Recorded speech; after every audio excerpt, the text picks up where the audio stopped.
September 7ನೇ ತಾರೀಕು ಈ ವರ್ಷದ ಕೊನೆಯ ಮಹಾಚಂದ್ರಗ್ರಹಣ ಏನು ಸಂಭವಿಸ್ತಾ ಇದೆ ಇದರ ಬಗ್ಗೆ ಸಂಪೂರ್ಣ ಮಾಹಿತಿಯನ್ನು ಕೊಟ್ಟಿದ್ದೀವಿ ವೀಕ್ಷಕರೇ. ನಮ್ಮ ಚಾನಲ್ನಲ್ಲಿ ವಿಡಿಯೋ ಸೆಕ್ಷನ್ ನೋಡಿದ್ರೆ ನಿಮಗೆ ಖಂಡಿತವಾಗಿ ಸಿಗುತ್ತೆ. ಸೊ ಈ ಒಂದು ಗ್ರಹಣ ಭಾರತದಲ್ಲಿ ಗೋಚಾರದಲ್ಲಿದೆ, ಕಾಣಿಸ್ತಾ ಇದೆ. ಹಾಗೂ ಸುದೀರ್ಘವಾಗಿ 3 ಗಂಟೆ 31 ನಿಮಿಷಗಳ ಕಾಲ ಈ ಒಂದು ಗ್ರಹಣ ಸಂಭವಿಸಲಿದೆ. ಸೆಪ್ಟೆಂಬರ್ 7ನೇ ತಾರೀಕು ರಾತ್ರಿ 9:45 ಆರಂಭಗೊಳ್ಳಲಿದೆ. ಸೊ ಈ ಒಂದು ಗ್ರಹಣ ಒಂದು 6 ರಾಶಿಯವರ ವಿವಾಹ ದಾಂಪತ್ಯದ ವಿಚಾರದ ಮೇಲೆ ವಿಶೇಷ ಪ್ರಭಾವವನ್ನು ಬೀರಲಿದೆ. ಅಂದರೆ ನೀವು ಅವಿವಾಹಿತರಾಗಿದ್ದಲ್ಲಿ, ವಿವಾಹಕ್ಕೆ ಪ್ರಯತ್ನ ಮಾಡ್ತಿದ್ದಲ್ಲಿ, ಅಥವಾ ನೀವು ಆಲ್ರೆಡಿ ವಿವಾಹಿತರಾಗಿದ್ದೀರಿ, ನಿಮಗೆ ಮದುವೆ ಆಗಿದೆ, ಬಟ್ ದಾಂಪತ್ಯದ ವಿಚಾರದಲ್ಲಿ ಗಂಡ ಹೆಂಡತಿಯ ದಾಂಪತ್ಯದ ವಿಚಾರದ ಮೇಲೂ ಸಹ ವಿಶೇಷ ಪ್ರಭಾವ ಬೀರಲಿದೆ. ಯಾವ 6 ರಾಶಿಯವರವರು ಅನ್ನುವಂಥದ್ದು ಈ ವಿಡಿಯೋದಲ್ಲಿ ತಿಳಿಸ್ತೇನೆ. ಹಾಗೂ ಏನು ಪರಿಹಾರ ಮಾಡಿಕೊಳ್ಳಬೇಕು ಅನ್ನುವಂಥದ್ದನ್ನು ಸಿಂಪಲ್ ವಿಶೇಷ ಪರಿಹಾರಗಳನ್ನು ತಿಳಿಸ್ತೇನೆ. ನಾವು ವಿಶೇಷ ಪ್ರಸಾದಾದಿಗಳನ್ನು ಕೊಡ್ತಾ ಇದ್ದೇವೆ. ಸೊ ವಿಡಿಯೋನ ದಯವಿಟ್ಟು ಎಂಡ್ ತನಕ ನೋಡಿ. ಹಾಗೂ ಪ್ರತಿಯೊಬ್ಬರಿಗೂ ಈ ವಿಡಿಯೋ ರೀಚ್ ಆಗೋ ಥರ, ಅಂದರೆ ಅವ್ರಿಗೇನಾದ್ರು ಮದುವೆಯಲ್ಲಿ ಸಮಸ್ಯೆ ಆಗ್ತಾ ಇದ್ರೆ, ಅಥವಾ ಅವ್ರ ಗಂಡ ಹೆಂಡತಿಯ ಮಧ್ಯದಲ್ಲಿ ಏನೋ ಸಮಸ್ಯೆ ಆಗ್ತಾ ಇದೆ, ಈ ಗ್ರಹಣದ ಪ್ರಭಾವ ಅನ್ನುವಂಥ ವಿಚಾರ ಅವರಿಗೆ ತಿಳಿಸೋ ರೀತಿಯಲ್ಲಿ ದಯವಿಟ್ಟು ವಾಟ್ಸಪ್, ಫೇಸ್ಬುಕ್, ಮೆಸೆಂಜರ್, ಟೆಲಿಗ್ರಾಮ್ ಎಲ್ಲ ಕಡೆ ಸಾಮಾಜಿಕ ಜಾಲತಾಣಗಳಲ್ಲಿ ವಿಡಿಯೋನ ಶೇರ್ ಮಾಡಲಿಕ್ಕೆ ಮರಿಬೇಡಿ. ಹಾಗೂ ನೀವಿನ್ನೂ ಸಬ್ಸ್ಕ್ರೈಬ್ ಮಾಡ್ಕೊಂಡಿಲ್ಲ ಅಂದರೆ ದಯವಿಟ್ಟು ಕೆಳಗಡೆ ಸಬ್ಸ್ಕ್ರೈಬ್ ಅಂತ ಬಟನ್ ಇರುತ್ತೆ, ಸಬ್ಸ್ಕ್ರೈಬ್ ಮಾಡಿಕೊಂಡು ಬೆಲ್ ಬಟನ್ ಒತ್ಕೊಂಡು ಆಲ್ ಅಂತ ಮಾಡಲಿಕ್ಕೆ ದಯವಿಟ್ಟು ಮರಿಬೇಡಿ. ನಮಸ್ಕಾರ, ನಾನು ವಿಠಲ್ ಭಟ್ ಮಾತಾಡ್ತಾ ಇರತಕ್ಕಂಥದ್ದು. ಸೆಪ್ಟೆಂಬರ್ 7ನೇ ತಾರೀಕಿನ ರಾಹುಗ್ರಸ್ತ ರಕ್ತ ಮಹಾಚಂದ್ರಗ್ರಹಣ 6 ರಾಶಿಯವರ ವಿವಾಹ ಹಾಗೂ ದಾಂಪತ್ಯದ ವಿಚಾರದ ಮೇಲೆ ವಿಶೇಷ ಪ್ರಭಾವವನ್ನು ಬೀರಲಿದೆ. ಯಾವುದು ಆ 6 ರಾಶಿಗಳು ಹಾಗೂ ಏನು ಪರಿಹಾರ ಅನ್ನುವಂಥದ್ದನ್ನು ಬನ್ನಿ ನೋಡೋಣ. ವೀಕ್ಷಕರೇ, ಗ್ರಹಣ ಚಂದ್ರಗ್ರಹಣ ಹಾಗೂ ಸಂಭವಿಸ್ತಾ ಇರತಕ್ಕಂಥದ್ದು ಕುಂಭರಾಶಿಯಲ್ಲಿ.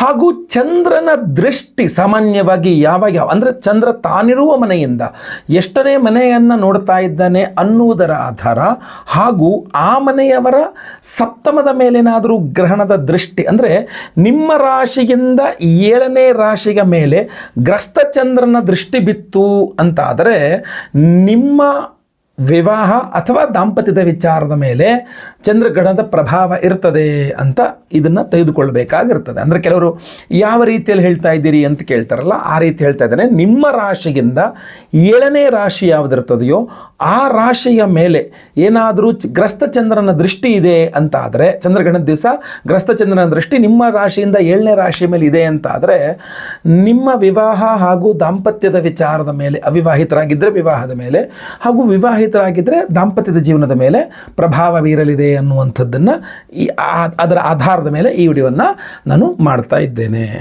ವೀಕ್ಷಕರೇ, ಸೆಪ್ಟೆಂಬರ್ 7ನೇ ತಾರೀಕಿನ ರಾಹುಗ್ರಸ್ತ ರಕ್ತ ಮಹಾಚಂದ್ರಗ್ರಹಣದ ಪ್ರಭಾವ ವಿವಾಹ ದಾಂಪತ್ಯದ ಮೇಲೆ ನೋಡಬಹುದಾದಂಥ ಮೊದಲನೇ ರಾಶಿಯವರು ಯಾರಪ್ಪ ಅಂತಂದರೆ ಮೀನರಾಶಿಯವರು. ಮೀನರಾಶಿಯವರಿಗೆ ಏನಾಗುತ್ತೆ, ಕನ್ಯಾ ರಾಶಿಯ ಮೇಲೆ ಗ್ರಸ್ತ ಚಂದ್ರನ ದೃಷ್ಟಿ ಇರುತ್ತೆ. ಆದ್ದರಿಂದ ಮೀನಕ್ಕೆ ಕನ್ಯಾ ಸಪ್ತಮವಾಗುತ್ತೆ. ಆದ್ದರಿಂದ ಮೀನರಾಶಿಯವರು ನೀವಾಗಿದ್ದು, ನೀವು ಅವಿವಾಹಿತರಾಗಿದ್ದು ವಿವಾಹದ ವಿಚಾರದಲ್ಲಿ ಪ್ರಯತ್ನ ಮಾಡ್ತಾ ಇದ್ದೀರಿ ಅಂತಾದರೆ, ಅಥವಾ ನೀವು ಮದುವೆ ಆಗಿದೆ, ಗಂಡ ಹೆಂಡತಿಯಲ್ಲಿ ಯಾರೋ ಒಬ್ಬರದು ಮೀನರಾಶಿ ಆಗಿದೆ ಅಂತಾದರೂ ಸಹ ನಿಮಗೆ ಈ ಚಂದ್ರಗ್ರಹಣದ ದುಷ್ಪ್ರಭಾವ ಬೀರಲಿದೆ. ಆದ್ದರಿಂದ ನಿಮ್ಮ ದಾಂಪತ್ಯದ ವಿಚಾರದ ಸಮಸ್ಯೆ ಅಂತಲೇ ಯಾಕೆ ಹೇಳ್ತಾ ಇದ್ದೀನಿ ಅಂದರೆ, ಮೀನರಾಶಿಯವರಿಗೆ ಈ ಒಂದು ಗ್ರಹಣ ಅಶುಭ ಫಲವನ್ನು ನೀಡಲಿದೆ. ಆದ್ದರಿಂದ ಸಮಸ್ಯೆ ಪರಿಹಾರ ಮಾಡಿಕೊಳ್ಳಿ ಅಂತ ಹೇಳ್ತಾ ಇದ್ದೇನೆ.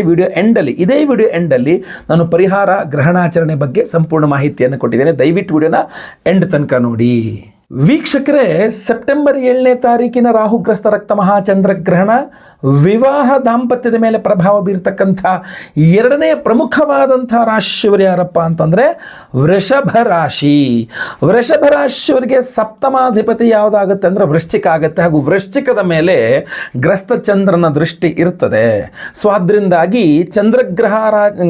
ಚಂದ್ರಗ್ರಹಣದ ಪ್ರಭಾವ, ನೀವು ಅವಿವಾಹಿತ ವೃಷಭ ರಾಶಿಯವರಾಗಿದ್ದರೆ ನಿಮ್ಮ ವಿವಾಹದ ಮೇಲೆ, ನೀವು ವಿವಾಹಿತ ವೃಷಭ ರಾಶಿಯವರಾಗಿದ್ದರೆ ನಿಮ್ಮ ದಾಂಪತ್ಯದ ಮೇಲೆ ಈ ಚಂದ್ರಗ್ರಹಣದ ಪ್ರಭಾವ ಇರ್ತದೆ. ಆದರೆ ಇಲ್ಲಿ ಒಂದು ಶುಭ ವಿಚಾರ ಏನಪ್ಪ ಅಂದರೆ, ವೃಷಭ ರಾಶಿಯವರಿಗೆ ಈ ಒಂದು ಗ್ರಹಣ ಶುಭ ಫಲವನ್ನು ಕೊಡ್ತಾ ಇದೆ. ಆದರೆ ಅಶುಭ ಏನಪ್ಪ ಅಂದರೆ ವೃಶ್ಚಿಕ ರಾಶಿಯವರಿಗೆ ಅಶುಭ ಫಲ ಇದೆ. ಸೊ ಅದರಿಂದ ಒಂದು ಮಿಶ್ರಣ ಆಗಿರ್ತದೆ. ಅದರಿಂದ ನೀವೇನಾದರೂ ವೃಷಭ ರಾಶಿಯವರಾಗಿದ್ದು ಗಂಡ ಹೆಂಡತಿ ಏನಾದರೂ ಜಗಳ ಮನಸ್ತಾಪಗಳಿದ್ದರೆ, ಈ ಚಂದ್ರಗ್ರಹಣದ ದಿವಸ ಚಂದ್ರಗ್ರಹಣ ಆರಾಧನೆಯನ್ನು ಅಥವಾ ಚಂದ್ರಗ್ರಹಣ ಆಚರಣೆಯನ್ನು ಮಾಡಿಕೊಂಡು ವಿಶೇಷ ಪರಿಹಾರಾದಿಗಳನ್ನು ಮಾಡಿಕೊಂಡ್ರೆ ವೃಷಭ ರಾಶಿಯವರ ವಿವಾಹದ ಸಮಸ್ಯೆಯೂ ಪರಿಹಾರವಾಗುತ್ತೆ, ಅಥವಾ ಮದುವೆ ಆಗಿದೆ ಅಂದರೆ ದಾಂಪತ್ಯ ಸಮಸ್ಯೆಗಳು ಪರಿಹಾರವಾಗುತ್ತೆ. ಸೊ ಅದರಿಂದ ದಯವಿಟ್ಟು ವೃಷಭ ರಾಶಿಯವರು ನೀವು ವಿಡಿಯೋ ಎಂಡ್ ತನಕ ನೋಡಿ, ನಿಮ್ಮ ಸಮಸ್ಯೆ ಪರಿಹಾರವಾಗಲಿ, ಗ್ರಹಣಾಚರಣೆ ಮಾಡ್ಕೊಳ್ಳಿ. ಇನ್ನು ಸೆಪ್ಟೆಂಬರ್ 7ನೇ ತಾರೀಕಿನ ಈ ರಾಹುಗ್ರಸ್ತ ರಕ್ತ ಮಹಾಚಂದ್ರಗ್ರಹಣದ ಪ್ರಭಾವ ಮತ್ಯಾವ ರಾಶಿಯವರ ವಿವಾಹ ದಾಂಪತ್ಯದ ಮೇಲೆ ಪ್ರಭಾವ ಬೀರಲಿದೆ ಅಂದರೆ ಕನ್ಯಾ ರಾಶಿಯವರ ಅವಿವಾಹಿತ ಕನ್ಯಾ ರಾಶಿಯವರನೇವಾಗಿದ್ದರೆ ವಿವಾಹಕ್ಕೆ ಪ್ರಯತ್ನ ಮಾಡ್ತಾ ಇದ್ದರೆ ಚಂದ್ರಗ್ರಹಣ ಪ್ರಭಾವ ಇರುತ್ತೆ. ಅಥವಾ ಮದುವೆ ಆಗೋಗಿದೆ, ಗಂಡ ಹೆಂಡತಿ ಇದ್ದಾರೆ ಅಂತಂದರೆ ನೀವು ಅದ್ರ ಮೇಲೆ ಕೂಡ ಅವರ ಮೇಲೂ ಸಹ ದಾಂಪತ್ಯದ ಮೇಲೂ ಸಹ ಪ್ರಭಾವ ಬೀರುತ್ತೆ. ಪ್ಲಸ್ ಪಾಯಿಂಟ್ ಏನಪ್ಪ ಅಂದರೆ ನಿಮಗೆ ಶುಭ ಫಲ ಇದೆ, ಅಂದರೆ ಕನ್ಯಾ ರಾಶಿಯವರಿಗೆ ಚಂದ್ರಗ್ರಹಣ ಶುಭ ಫಲ ಇದೆ.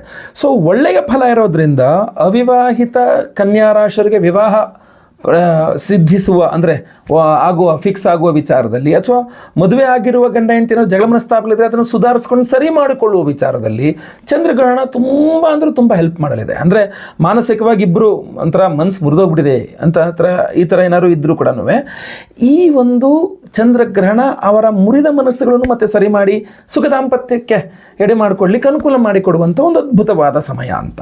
ಸೊ ಅದರಿಂದ ಚಂದ್ರಗ್ರಹಣದಲ್ಲಿ ಚಂದ್ರಗ್ರಹಣ ಶಾಂತಿ ಮಾಡಿಕೊಳ್ಬೇಕು, ಗ್ರಹಣಾಚರಣೆ ಮಾಡಬೇಕು. ವಿಡಿಯೋನ ದಯವಿಟ್ಟು ಎಂಡ್ ತನಕ ನೋಡಿ, ಎಂಡಲ್ಲಿ ಅದ್ರ ಬಗ್ಗೆ ತಿಳಿಸ್ತೇನೆ. ಇನ್ನು ಗ್ರಸ್ತ ಚಂದ್ರನ ದೃಷ್ಟಿ ತುಲಾರಾಶಿಯ ಮೇಲಿರೋದ್ರಿಂದಾಗಿ ತುಲಾರಾಶಿಯವರು ಅಂತಂದರೆ ಮೇಷರಾಶಿಗೆ ಸಪ್ತಮ ತುಲಾ ಆಗುತ್ತೆ. ಸೊ ಅದರಿಂದಾಗಿ ಮೇಷರಾಶಿಯವರ ಮೇಲೂ ಸಹ, ಅಂದರೆ ಮೇಷರಾಶಿಯ ಅವಿವಾಹಿತರ ಮೇಲೆ ಹಾಗೂ ವಿವಾಹಿತ ಮೇಷರಾಶಿಯವರ ದಾಂಪತ್ಯದ ಮೇಲೆ, ಅವಿವಾಹಿತ ಮೇಷರಾಶಿಯವರ ವಿವಾಹದ ವಿಚಾರದಲ್ಲಿ ಹಾಗೂ ವಿವಾಹಿತ ಮೇಷರಾಶಿಯವರ ದಾಂಪತ್ಯದ ವಿಚಾರದಲ್ಲಿಯೂ ಸಹ ಈ ಒಂದು ಚಂದ್ರಗ್ರಹಣ ಪ್ರಭಾವ ತುಂಬ ಜಾಸ್ತಿ ಇರುತ್ತದೆ. ಆದರೆ ಮೇಷರಾಶಿಯವರಿಗೆ ಶುಭ ಫಲ ಇರೋದ್ರಿಂದ ಮೇಷರಾಶಿಯವರಿಗೂ ಬಂತು. ನೀವು ಮದುವೆ ಆಗಿಲ್ಲ, ಮದುವೆ ಆಗಬೇಕು ಅಂದರೆ ಈ ಚಂದ್ರಗ್ರಹಣ ದಿವಸ ನಾವು ಬಹಳ ವಿಶೇಷವಾಗಿ ದೇವತಾರಾಧನೆಗಳು ಮಾಡ್ತಾ ಇದ್ದೇವೆ, ಚಂದ್ರಗ್ರಹಣ ಶಾಂತಿ ಮಾಡ್ತಾ ಇದ್ದೇವೆ. ಮಾಡಿಸ್ಕೊಂಡ್ರೂ ಕೂಡ ವಿವಾಹದ ವಿಚಾರದಲ್ಲಿ ಅನುಕೂಲ ಆಗುತ್ತೆ. ಅಥವಾ ಮದುವೆ ಆಗೋಗಿದೆ ಮೇಷರಾಶಿ ಅಂತ ಆದರೂ ಸಹ ವಿವಾಹದ ದಾಂಪತ್ಯದ ವಿಚಾರದಲ್ಲಿ, ಮದುವೆ ಆಗೋಗಿದೆ ಮೇಷರಾಶಿಯವರು ಅಂದರೆ ದಾಂಪತ್ಯದ ವಿಚಾರದಲ್ಲಿಯೂ ಸಹ ಏನಾದರೂ ಸಮಸ್ಯೆಗಳಿದ್ದರೆ ಖಂಡಿತವಾಗಿ ಚಂದ್ರಗ್ರಹಣ ಆಚರಣೆಯಿಂದ, ಗ್ರಹಣ ಶಾಂತಿಯಿಂದ ಖಂಡಿತವಾಗಿ ಅದು ಸರಿ ಹೋಗುತ್ತೆ, ಒಳ್ಳೆಯದಾಗುತ್ತೆ. ಇನ್ನು ಸೆಪ್ಟೆಂಬರ್ 7ನೇ ತಾರೀಕಿನ ಈ ರಾಹುಗ್ರಸ್ತ ರಕ್ತ ಮಹಾಚಂದ್ರಗ್ರಹಣ 2025ನೇ ಕೊನೆಯ ಚಂದ್ರಗ್ರಹಣ ಕರ್ಕಾಟಕ ರಾಶಿಯವರ ವಿವಾಹ ಹಾಗೂ ದಾಂಪತ್ಯದ ವಿಚಾರದ ಮೇಲೆ ಪ್ರಭಾವ ಬೀರಲಿದೆ. ಸೊ ನೀವು ಕರ್ಕಾಟಕ ರಾಶಿಯವರಾಗಿದ್ದು ಇನ್ನೂ ಮದುವೆ ಆಗಿಲ್ಲ ಅಂತಾದರೆ ಚಂದ್ರಗ್ರಹಣ ಪ್ರಭಾವ ಇರುತ್ತೆ. ಅಥವಾ ನೀವು ಕರ್ಕಾಟಕ ರಾಶಿಯವರು ಮದುವೆ ಆಗಿದ್ದೀರಾ ಅಂತಾದರೂ ಸಹ ಚಂದ್ರಗ್ರಹಣದ ಪ್ರಭಾವ ನಿಮ್ಮ ದಾಂಪತ್ಯದ ಮೇಲೆ ತುಂಬ ಜಾಸ್ತಿ ಇರುತ್ತೆ. ಇಲ್ಲಿ ದುಃಖಕರ ಸಂಗತಿ ಏನು ಅಂದರೆ ಕರ್ಕಾಟಕ ರಾಶಿಯವರಿಗೆ ಚಂದ್ರಗ್ರಹಣ ಅಶುಭ ಫಲ ಇದೆ. ಸೊ ಆದ್ದರಿಂದ ಮದುವೆ ಆಗಿಲ್ಲ, ಇನ್ನೂ ಮದುವೆ ಫಿಕ್ಸ್ ಆಗ್ತಾ ಇದೆ, ಅಥವಾ ಫಿಕ್ಸ್ ಆಗಿದೆ ಇನ್ನು ಮದುವೆ ಆಗಬೇಕು, ಮದುವೆ ಮಾತುಕತೆ ನಡೀತಾ ಇದೆ ಅನ್ನುವಂಥವರಿಗೆ ಚಂದ್ರಗ್ರಹಣ ತುಂಬ ಡಿಸ್ಟರ್ಬ್ ಮಾಡುವ ಸಾಧ್ಯತೆ ಇದೆ ಕರ್ಕಾಟಕ ರಾಶಿಯವರಿಗೆ. ಇನ್ನು ಆಲ್ರೆಡಿ ಮದುವೆ ಆಗಿರತಕ್ಕಂಥವರಿಗೆ ಈ ಚಂದ್ರಗ್ರಹಣ ದುಷ್ಪ್ರಭಾವದಿಂದಾಗಿ ಗಂಡ ಹೆಂಡತಿ ಜಗಳ ಮನಸ್ತಾಪ, ಮಾತಾಡದೇ ಇರೋದು ಇಂಥದ್ದೆಲ್ಲ ಸ್ವಲ್ಪ ಜಾಸ್ತಿ ಆಗಿಬಿಡಬಹುದು. ಸೊ ಕಂಟ್ರೋಲ್ ಮಾಡಬೇಕು, ಆ ಥರದ್ದು ಆಗದೇ ಇರೋಂಗೆ ನೀವು ನೋಡ್ಕೊಳ್ಬೇಕು, ಚಂದ್ರಗ್ರಹಣ ಶಾಂತಿ ಮಾಡ್ಕೊಳ್ಬೇಕು, ಗ್ರಹಣಾಚರಣೆಯನ್ನು ಮಾಡಿಕೊಳ್ಬೇಕು. ದಯವಿಟ್ಟು ವಿಡಿಯೋ ಎಂಡ್ ತನಕ ನೋಡಿ, ಎಂಡಲ್ಲಿ ತಿಳಿಸ್ತೇನೆ. ಇನ್ನು ಈ ಸೆಪ್ಟೆಂಬರ್ 7ನೇ ತಾರೀಕಿನ ರಾಹುಗ್ರಸ್ತ ಮಹಾ ರಕ್ತ ಚಂದ್ರಗ್ರಹಣದ ಪ್ರಭಾವ ವಿವಾಹ ಹಾಗೂ ದಾಂಪತ್ಯದ ಮೇಲೆ ನೋಡ್ತಕ್ಕಂಥ ಪ್ರಧಾನವಾದ ರಾಶಿಯವರು ಯಾವುದಪ್ಪ ಅಂದರೆ ಸಿಂಹರಾಶಿಯವರು. ಯಾಕೆಂದರೆ ಕುಂಭರಾಶಿಯಲ್ಲಿ ಗ್ರಹಣ ಆಗ್ತಾ ಇದೆ ಅಂದರೆ ಸಪ್ತಮ ಯಾವುದು? ಸಿಂಹ. ಸೊ ಅದರಿಂದ ಸಿಂಹರಾಶಿಯವರಿಗೆ ಏನಾಗುತ್ತೆ, ಸಿಂಹರಾಶಿಯವರ 7ನೇ ಮನೆಯಲ್ಲೇ ಗ್ರಹಣ ಆಗ್ತಿರೋದ್ರಿಂದ ಸಿಂಹರಾಶಿಯವರು ನೀವು ಸಪ್ತಮದಲ್ಲೇ ವಿವಾಹ ಸ್ಥಾನದಲ್ಲಿ, ದಾಂಪತ್ಯ ಸ್ಥಾನದಲ್ಲೇ ಚಂದ್ರಗ್ರಹಣ ಆಗ್ತಿರೋದ್ರಿಂದಾಗಿ ನಿಮಗೆ ಖಂಡಿತವಾಗಿ ಇದು ಶುಭ ಫಲ ಆಗಲಿಕ್ಕೆ ಸಾಧ್ಯ ಇಲ್ಲ. ಅಂದರೆ ವಿವಾಹಾದಿ ವಿಚಾರಗಳಲ್ಲಿ, ವಿವಾಹ ಅಂದರೆ ನೀವು ಸಿಂಹರಾಶಿಯವರು ಗುರುಬಲ ಬಂತು, ಅವಿವಾಹಿತರು, ವಿವಾಹದ ವಿಚಾರದಲ್ಲಿ ತುಂಬ ಅನುಕೂಲ ಆಗ್ತದೆ, ಇನ್ನೇನು ಮಾತುಕತೆ ಆಗ್ತದೆ, ಎಲ್ಲ ಚೆನ್ನಾಗಿ, ಎಲ್ಲ ಸೆಟ್ಟಾಗಿ, ಎಲ್ಲ ಸೂಪರ್ ಆಗ್ತಾ ಇದೆ ಅಂತ ಅನ್ನೋಷ್ಟರಲ್ಲಿ ಈ ಸಪ್ತಮದ ಚಂದ್ರಗ್ರಹಣದು ವ್ಯಯಾಧಿಪತಿ ಸಪ್ತಮದಲ್ಲಿ ಗ್ರಸ್ತ ಆಗ್ತಿರೋದು ವಿವಾಹದ ವಿಚಾರದಲ್ಲಿ ಒಂದು ಅಸಂತುಷ್ಟಿ. ನಂಗೆ ಯಾಕೋ ಇಷ್ಟ ಇಲ್ಲ ರೀ, ಇವ್ರು ನೋಡಿದ್ರೆ ನಾವು ಹೇಳ್ದಲ್ಲ ಮದುವೆ ಮಾಡಿಕೊಡ್ತಾ ಇಲ್ಲ, ಅಥವಾ ನಾವು ಹೇಳ್ದಂಗೆ ಮದುವೆ ಮಾಡಿಕೊಡ್ತೀವಿ, ಹಿಂಗೆ ಮಾಡ್ಕೊಡ್ತೀವಿ ಅಂದರೆ ಅವ್ರು ಒಪ್ತಾ ಇಲ್ಲ, ಅಥವಾ ಅದು ಬೇಕು ಇದು ಬೇಕು ಅಂತ ಹೇಳ್ತಾರೆ, ಅಥವಾ ನಾವು ಕೊಡೋದು ಅವರು ಏನೋ ಒಂದಿಷ್ಟು ವಿಚಾರಗಳಲ್ಲಿ, ಅಥವಾ ಅವ್ರು ಹಂಗೆ ಅಂದ್ಬಿಟ್ರು, ಇವ್ರು ಹಿಂಗೆ ಅಂದ್ಬಿಟ್ರು, ಆ ಡ್ರೆಸ್ ಏನೋ ಸಿಲ್ಲಿ ವಿಚಾರದಲ್ಲಿ, ಅಥವಾ ಹಂಗೆ ಮಾತಾಡ್ಬಿಟ್ರು, ಏನೋ ಒಂದು ವಿಚಾರದಲ್ಲಿ ಮದುವೆ ಮುರಿದೋಗ್ಬಿಟ್ರು, ಮಾತುಕತೆ ವಿಚಾರದಲ್ಲಿ ಮದುವೆ ಮುಗಿದೋಗ್ಬಿಟ್ರು, ಆಶ್ಚರ್ಯ ಇಲ್ಲ. ಪ್ರಭಾವ ಎಲ್ಲಿರುತ್ತೆ? ಈ ಒಂದು ಚಂದ್ರಗ್ರಹಣದ್ದಾಗಿರುತ್ತೆ. ಸೊ ಅದರಿಂದ ಅಥವಾ ಮದುವೆ ಆಗೋಗಿದೆ ಅಂದರೂ ಕೂಡ ದಾಂಪತ್ಯ ಕೆಲವು ಗಂಡ ಹೆಂಡತಿ ಜಗಳ ಮನಸ್ತಾಪಗಳು ಬರೋದು ಚಂದ್ರಗ್ರಹಣದಿಂದ ಆಗಿರುತ್ತೆ, ಸಪ್ತಮದ ಗ್ರಸ್ತ ಚಂದ್ರ. ಅದರಿಂದ ಈ ಪ್ರಭಾವಗಳೆಲ್ಲ 1 ತಿಂಗಳ 2 ತಿಂಗಳ ಇದ್ದೇ ಇರುತ್ತೆ. ಸೊ ಅದರಿಂದ ಚಂದ್ರಗ್ರಹಣದ ದಿವಸ ಚಂದ್ರಗ್ರಹಣ ಶಾಂತಿ ಹೋಮ ಹಾಗೂ ವಿಶೇಷವಾಗಿ ನಾವು ಚಂದ್ರಗ್ರಹಣ ಶಾಂತಿ ಮಾಡಿಸಿದವ್ರಿಗೆ ಸಂಕಲ್ಪ ಸೇವೆ ಕೊಟ್ಟವರಿಗೆ ವಿಶೇಷವಾದ ಶ್ವೇತಾರ್ಕ ರತ್ನಗಳ ಬ್ರಾಸ್ಲೆಟ್ ಕೊಡ್ತಾ ಇದ್ದೀವಿ. ಸೊ ಆ ವಿಶೇಷವಾದ ಪರಿಹಾರಗಳು, ಚಂದ್ರಗ್ರಹಣ ಆರಾಧನೆ, ಆ ವಿಶೇಷತೆ ಏನಪ್ಪ ಅಂತಂದರೆ ಚಂದ್ರಗ್ರಹಣ ಆಚರಣೆ. ಗ್ರಹಣಾಚರಣೆ ಅಂತಂದರೆ ನೀವು ಆರೋಗ್ಯ ಕಟ್ಟಮಸ್ತಾಗಿದೆ, ಯಾವುದೇ ರೀತಿ ಆರೋಗ್ಯ ಬಾಧೆಗಳಿಲ್ಲ ಅಂದರೆ 12 ಗಂಟೆ ಅವತ್ತಿನ ದಿವಸ ಅಂದರೆ ಸೆಪ್ಟೆಂಬರ್ 7ನೇ ತಾರೀಕು 12 ಗಂಟೆ ನಂತರ 12:30 ನಂತರ ಆಹಾರ ಸೇವನೆಯನ್ನು ಮಾಡಬಾರದು. ಇನ್ನು ಆರೋಗ್ಯ ಬಾಧೆ ಇರತಕ್ಕಂಥವರಿಗೆ ಮಧ್ಯಾಹ್ನ 3 ಗಂಟೆವರೆಗೂ ಸಹ ಅವಕಾಶವನ್ನು ಕೊಟ್ಟಿರ್ತಾರೆ. ಬಟ್ ಗ್ರಹಣದ ಸಮಯದಲ್ಲಿ ದಯವಿಟ್ಟು ಆಹಾರ ಸೇವನೆ ಮಾಡೋದು, ಹೊರಗಡೆ ಸಂಚಾರ ಮಾಡ್ತಕ್ಕಂಥದ್ದು ಅದೆಲ್ಲ ನಿಷಿದ್ಧ ಅಂತ ಹೇಳ್ತಾರೆ.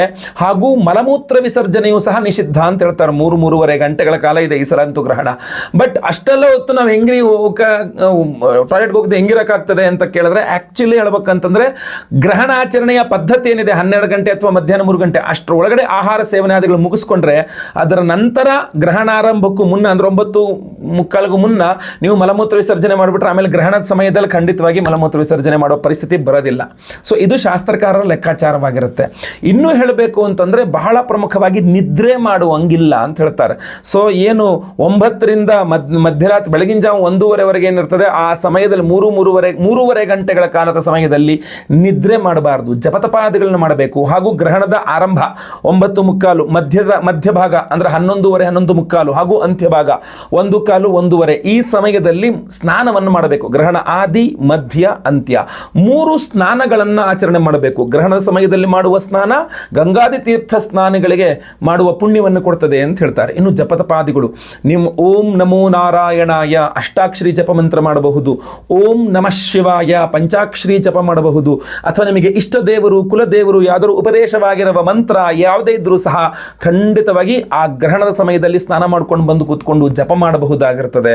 ಇನ್ನು ಬಹಳ ಮುಖ್ಯವಾಗಿ ಗ್ರಹಣದ ದಾನಾದಿಗಳು ಅಂದರೆ ಗ್ರಹಣದ ಸಮಯದಲ್ಲಿ ಒಂದು ಪಾತ್ರೆಯಲ್ಲಿ ವಿಶೇಷವಾಗಿ ನೀವು ಉದ್ದಿನ ಬೇಳೆಯನ್ನ ಜೊತೆಗೆ ಮತ್ತೊಂದು ಪಾತ್ರೆಯಲ್ಲಿ ಅಕ್ಕಿಯನ್ನ ತುಂಬಿಟ್ಕೊಂಡು ಒಂದು ಸ್ಕ್ರೀನ್ ಮೇಲೆ ವಿಶೇಷವಾದ ಮಂತ್ರವನ್ನು ತೋರಿಸ್ತೇನೆ. ಆ ಮಂತ್ರವನ್ನ ನೀವು ಬರೆದು ಚೀಟಿಯಲ್ಲಿ ಬರೆದು ಆ 2 ಧಾನ್ಯಗಳಲ್ಲಿ ಅದನ್ನಿಟ್ಟು ಮರುದಿನ ಬೆಳಗ್ಗೆ ಅಂದರೆ ಸೋಮವಾರದ ದಿವಸ ಬೆಳಗ್ಗೆ ಸ್ನಾನ ಆದಮೇಲೆ ಹತ್ತಿರದ ಯಾವುದಾದ್ರು ದೇವಸ್ಥಾನದಲ್ಲಿ ಅರ್ಚಕರಿಗೆ ಆ ಒಂದು ಉದ್ದಿನ ಬೇಳೆ ಹಾಗೂ ಅಕ್ಕಿಯ ಪಾತ್ರೆ ಸಹಿತವಾಗಿ ದಾನಗಳನ್ನು ಮಾಡ್ತಕ್ಕಂಥದ್ದು. ಯಥಾಶಕ್ತಿ ದಕ್ಷಿಣೆಯ ಸಹಿತವಾಗಿ ಚಂದ್ರಬಿಂಬ ಅಂತ ಸಿಗುತ್ತೆ ಗ್ರಂಥಿ ಅಂಗಡಿಯಲ್ಲಿ ಅಥವಾ ಬೆಳ್ಳಿ ಬಂಗಾರದ ಅಂಗಡಿಯಲ್ಲಿ, ಅದನ್ನು ಇಟ್ಟುಬಿಟ್ಟು ದಾನ ಮಾಡ್ತಕ್ಕಂಥದ್ದು ಅತ್ಯಂತ ಶ್ರೇಯಸ್ಕರವಾಗಿರ್ತದೆ. ಇನ್ನು ಅದನ್ನು ಹೊರತುಪಡಿಸಿದರೆ ವಿಶೇಷವಾಗಿ ನಾವು ನಿಮಗೋಸ್ಕರ ವಿಶೇಷವಾದಂತಹ ಪರಿಹಾರಗಳನ್ನು ಮಾಡ್ತಾ ಇದ್ದೇವೆ. ಗ್ರಹಣದ ದಿನ ಗ್ರಹಣದ ಸಮಯದಲ್ಲಿಯೇ ಮಾಡ್ತಾ ಇದ್ದೇವೆ. ಸೊ ಲೈವ್ ಅಲ್ಲಿ ನಿಮ್ಮ ಹೆಸರು ಅವತ್ತಿನ ದಿವಸ ಸಂಕಲ್ಪ ಆಗುತ್ತೆ. ಸೆಪ್ಟೆಂಬರ್ 7ನೇ ತಾರೀಕು ರಾತ್ರಿ ಗ್ರಹಣದ ಸಮಯದಲ್ಲಿ ಮಹಾಚಂದ್ರಗ್ರಹಣ ಸಮಯದಲ್ಲಿ ಚಂದ್ರಗ್ರಹಣ ಶಾಂತಿ ಹೋಮವನ್ನು ಮಾಡಿ ಚಂದ್ರಗ್ರಹಣದ ಉಪರತ್ನ ಅಂದರೆ ಚಂದ್ರನ ಉಪರತ್ನವಾದಂತಹ ಶ್ವೇತಾರ್ಕ ರತ್ನಗಳ ಸ್ಕ್ರೀನ್ ಮೇಲೆ ಕಾಣ್ತಾ ಇರತಕ್ಕಂತಹ ಬ್ರೇಸ್ಲೆಟ್ ಏನಿದೆ ಇದನ್ನ ಎನರ್ಜೈಸ್ ಮಾಡಿ ನಿಮಗೆ ಕೊಡ್ತೇವೆ. ಪ್ರತಿಯೊಬ್ಬರೂ ಸಹ ಧಾರಣೆ ಮಾಡಿಕೊಳ್ಳಬಹುದಾಗಿರ್ತದೆ. ಹಾಗೂ ವಿಶೇಷವಾಗಿ ಆಶ್ಲೇಷ ಬಲಿ ಪೂಜೆ, ಸರ್ಪಶಾಂತಿ ಹೋಮ, ಚಿಂತಾಮಣಿ ಗಣಪತಿ ಹೋಮ, ಯಾಕಂದ್ರೆ ಆ ಗ್ರಹಣ ಸಮಯದಲ್ಲಿ ಮಾಡುವ ಹೋಮಗಳು 10, 100, 1000 ಪಟ್ಟಷ್ಟು ಫಲ ಕೊಡ್ತದೆ ಅಂತ ಹೇಳ್ತಾರೆ. ಚಿಂತಾಮಣಿ ಗಣಪತಿ ಅಂದ್ರೆ ನೀವು ಏನು ಚಿಂತನೆ ಮಾಡ್ತೀರಾ, ಏನು ಸಂಕಲ್ಪ ಮಾಡ್ತೀರಾ, ಏನು ಆಸೆ ಇಟ್ಕೊಂಡಿರ್ತೀರಾ ಆ ಆಸೆಯನ್ನು ನೆರವೇರಿಸ್ತಕ್ಕಂಥದ್ದಾಗಿರ್ತದೆ. ಸೊ ಚಿಂತಾಮಣಿ ಗಣಪತಿ ಹೋಮವನ್ನು ಸಹ ನಾವು ಮಾಡ್ತಾ ಇದ್ದೇವೆ ಅವತ್ತಿನ ದಿವಸ. ಅದ್ರ ಜೊತೆಯಲ್ಲಿ ಸೌಭಾಗ್ಯ ಲಕ್ಷ್ಮಿ ಹೋಮವನ್ನು ಮಾಡ್ತಾ ಇದ್ದೇವೆ. ಗುರುದೋಷ ಪರಿಹಾರಕ್ಕೆ ಗುರುಶಾಂತಿ ಹೋಮ, ಶನಿಪೀಡೆ ಪರಿಹಾರಕ್ಕೆ ಶನಿಶಾಂತಿ ಹೋಮ, ನವಗ್ರಹ ಶಾಂತಿ ಹೋಮಗಳನ್ನೆಲ್ಲ ಮಾಡ್ತಾ ಇದ್ದೇವೆ. ಸಂಕಲ್ಪ ಸೇವೆಗೆ ನೀವು ಹೆಸರು ಕೊಡ್ತಕ್ಕಂಥವ್ರು ಸ್ಕ್ರೀನ್ ಮೇಲೆ ಕಾಣುವಂಥ ನಂಬರ್ಗೆ ನಿಮ್ಮ ಹೆಸರು, ಗೋತ್ರ ಗೊತ್ತಿದ್ರೆ, ನಕ್ಷತ್ರ ಗೊತ್ತಿದ್ರೆ ಹಾಗೂ ರಾಶಿ ಗೊತ್ತಿದ್ರೆ ಸ್ಕ್ರೀನ್ ಮೇಲೆ ಕಾಣುವಂಥ ನಂಬರ್ಗೆ ಬೇಗ ವಾಟ್ಸಪ್ ಮಾಡ್ಕೊಳ್ಳಿ. ಲೈವ್ ಅಲ್ಲಿ ಅವತ್ತಿನ ದಿವಸ ಸೆಪ್ಟೆಂಬರ್ 7ನೇ ತಾರೀಕು ಭಾನುವಾರ ಸಂಜೆಯ ಸಮಯದಲ್ಲಿಯೇ ನಾವು ಸಂಕಲ್ಪ ಸೇವೆಯನ್ನು ಶುರು ಮಾಡಿಬಿಡ್ತೇವೆ. ಹಾಗೂ 9 ಗಂಟೆ ಲೈವ್ ಅಲ್ಲಿ ನಿಮ್ಮ ಹೆಸರು ಸಂಕಲ್ಪ ಆಗೋದು ನೀವು ನೋಡಬಹುದಾಗಿರ್ತದೆ. ಹಾಗೂ 9:45 ಏನು ಹೋಮಗಳು ಸ್ಟಾರ್ಟ್ ಮಾಡ್ತೇವೆ ಚಂದ್ರಗ್ರಹಣ ಸಮಯದಲ್ಲಿ. ಸೊ ಆ ಎಲ್ಲ ಹೋಮಗಳನ್ನು ಸಹ ನೀವು ಲೈವ್ ಅಲ್ಲಿ ನೋಡ್ತೀರಾ. ಹಾಗೂ ಮಂಗಳವಾರ, ಯಾಕೆಂದ್ರೆ ಭಾನುವಾರ ರಾತ್ರಿ ಹೋಮ ಆಗಿರ್ತದೆ, ಸೋಮವಾರ ಎಲ್ಲ ಪ್ಯಾಕ್ ಮಾಡಬೇಕಾಗಿರ್ತದೆ. ಮಂಗಳವಾರ ಅಂತಂದ್ರೆ 9ನೇ ತಾರೀಕು ನಾವು ಇಲ್ಲಿಂದ ಎಲ್ಲ ಹೋಮಗಳ ಭಸ್ಮ, ಆಮೇಲೆ ನಾಗಾರಾಧನೆ ಅರಿಶಿನ ಪ್ರಸಾದ, ವಿಶೇಷವಾಗಿ ಬ್ರೇಸ್ಲೆಟ್, ಶ್ವೇತಾರ್ಕ ರತ್ನಗಳ ಬ್ರೇಸ್ಲೆಟ್ ನಿಮಗೆ ಎಲ್ಲ ಸ್ಪೀಡ್ ಪೋಸ್ಟ್ ಮೂಲಕ ನಾವು ಕಳುಹಿಸಿಕೊಡ್ತೇವೆ. ಒಂದು ಚಂದ್ರ ಬಿಂಬವನ್ನು ಸಹ ನಾವು ಕಳಿಸ್ಕೊಡ್ತೇವೆ. ನಿಮಗೆ ಸಿಕ್ಕ ಮೇಲೆ ಎಲ್ಲ ಹೋಮಗಳ ಭಸ್ಮ, ನಾಗಾರಾಧನೆ ಅರಿಶಿನ ಹಣೆಗಟ್ಟು ಹಚ್ಕೊಳ್ಳಿ, ಆ ಬ್ರೇಸ್ಲೆಟ್ ನ ಕೈಗೆ ಹಾಕೊಳ್ಳಿ. ಜೊತೆಗೆ ಆ ಚಂದ್ರ ಬಿಂಬ ಅಂತ ಏನು ನಿಮಗೆ ಕಳಿಸ್ಕೊಟ್ಟಿರ್ತೀವಿ ಅದನ್ನ ಒಂದು ಬೊಗಸೆಯಷ್ಟು ಅಕ್ಕಿಯಲ್ಲೋ ಅಥವಾ ಒಂದು ಬೊಗಸೆಯಷ್ಟು ಉದ್ದಿನ ಬೇಳೆಯಲ್ಲೋ ಅಥವಾ 2 ಸಹ ಇಟ್ಕೊಂಡು ಅದರಲ್ಲಿ ಈ ಚಂದ್ರಬಿಂಬವನ್ನು ಇಟ್ಟು ನೀವು ಮನೆ ಹತ್ತಿರದಲ್ಲಿರುವ ಯಾವುದಾದ್ರು ದೇವಸ್ಥಾನದಲ್ಲಿ ಅರ್ಚಕರಿಗೆ ದಕ್ಷಿಣೆ ಯಥಾಶಕ್ತಿ ದಕ್ಷಿಣೆ ಸಹಿತ ದಾನ ಮಾಡಬಹುದಾಗಿರ್ತದೆ. ಸೊ ನಿಮಗೆ ಈ ಎಲ್ಲ ಸಮಸ್ಯೆಗಳು ಚಂದ್ರಗ್ರಹಣದಿಂದ ಪರಿಹಾರವಾಗಬೇಕು, ಶುಭ ಫಲ ಸಿಗಬೇಕು, ಅಶುಭ ಪರಿಹಾರವಾಗಬೇಕು, ಮಿಶ್ರ ಫಲ ಇದ್ದವರಿಗೂ ಸಹ ಆ ಮಿಶ್ರ ಫಲ ನಿವಾರಣೆ ನಿವಾರಣೆಯಾಗಿ ಮಿಶ್ರದಲ್ಲಿ ಅಶುಭ ನಿವಾರಣೆಯಾಗಿ ಶುಭ ಮಾತ್ರ ಸಿಗುವಂತಾಗಬೇಕು. ಖಂಡಿತವಾಗಿ ಎಲ್ಲರಿಗೂ ಒಳ್ಳೆಯದಾಗಬೇಕು. ದಯವಿಟ್ಟು ವಿಡಿಯೋ ಇಷ್ಟ ಆದರೆ ಲೈಕ್ ಮಾಡ್ಲಿಕ್ಕೆ ಮರಿಬೇಡಿ. ಪ್ರತಿಯೊಬ್ಬರಿಗೂ ವಿಡಿಯೋ ರೀಚ್ ಆಗೋ ಥರ ದಯವಿಟ್ಟು ನೀವು ವಾಟ್ಸಪ್, ಫೇಸ್ಬುಕ್, ಮೆಸೆಂಜರ್, ಟೆಲಿಗ್ರಾಮ್ ಎಲ್ಲ ಕಡೆ ಸಾಮಾಜಿಕ ಜಾಲತಾಣಗಳಲ್ಲಿ ವಿಡಿಯೋನ ಶೇರ್ ಮಾಡಲಿಕ್ಕೆ ಮರಿಬೇಡಿ. ನೀವಿನ್ನೂ ಸಬ್ಸ್ಕ್ರೈಬ್ ಮಾಡ್ಕೊಳ್ಳಿಲ್ಲ ಅಂದ್ರೆ ದಯವಿಟ್ಟು ಕೆಳಗಡೆ ಸಬ್ಸ್ಕ್ರೈಬ್ ಅಂತ ಬಟನ್ ಇರುತ್ತೆ, ಸಬ್ಸ್ಕ್ರೈಬ್ ಮಾಡ್ಕೊಂಡು ಬೆಲ್ ಬಟನ್ ಹೊತ್ಕೊಂಡು ಆಲ್ ಅಂತ ಮಾಡ್ಲಿಕ್ಕೆ ದಯವಿಟ್ಟು ಮರಿಬೇಡಿ. ಮುಂದುವರಿದಲ್ಲಿ ಮತ್ತೆ ಪುನಃ ಸಿಗ್ತಾನೆ. ಎಲ್ಲರಿಗೂ ಸಹ ಒಳ್ಳೆಯದಾಗಲಿ. ಲೋಕ ಸಮಸ್ತ ಸುಖಿನೋ ಭವಂತು. ನಾರಾಯಣ ನಾರಾಯಣ ನಾರಾಯಣ.